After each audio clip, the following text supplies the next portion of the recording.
morning, everybody. My name is JT Jaeger, and I'm the viticulturist and soil scientist for Nards USA. And I'm briefly going to talk about a vineyard product called Blue Vitae. And it essentially works with the native soil microorganisms that exist in your vineyard soils. And by stimulating their activity and nutrient cycling, we're actually able to increase the overall root biomass in the soil and increase the lateralization of these roots, which are primarily responsible for water and nutrient uptake.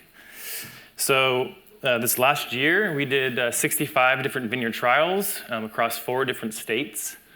And this is kind of like a 10,000-foot overview of some of the results that we saw from these trials. Obviously, we have a lot of data to back this up. Most of the trials were done in California. We also did trials in Oregon as well. And I want to focus in on an example from the trials last year, looking at water stress in particular. So this is an example from the Oakville AVA. It's in Cabernet Sauvignon. And there's 2 sample points here. I went out to the vineyard in September 20th, and then again September 27th. And in that time, water stress had actually advanced more than what I saw a week prior to that.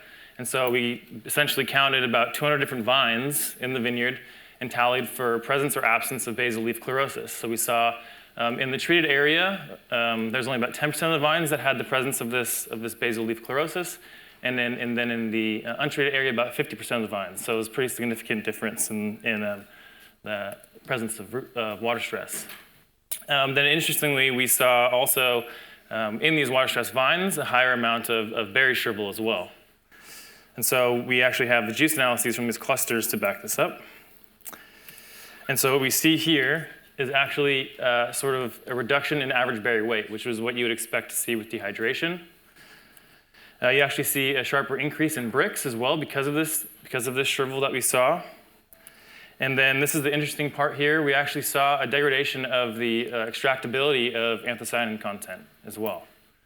And so moving forward from this, wine was actually made from this block as well, split up from the treated and the control.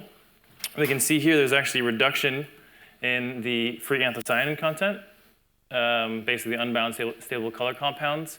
We saw, more interestingly, an increase in the amount of total bound, or basically tannin-bound pigments, essentially the more stable color compounds that occur between binding of tannin and anthocyanin content.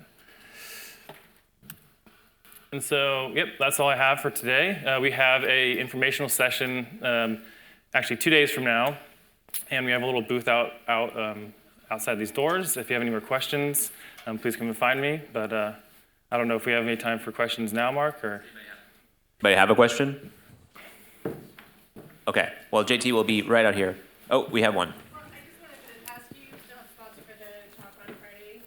Yeah, we do. Yeah, so if you want to come find me, I can put you on the RSVP list. It's actually at our education center in Windsor in Sonoma County. Yeah.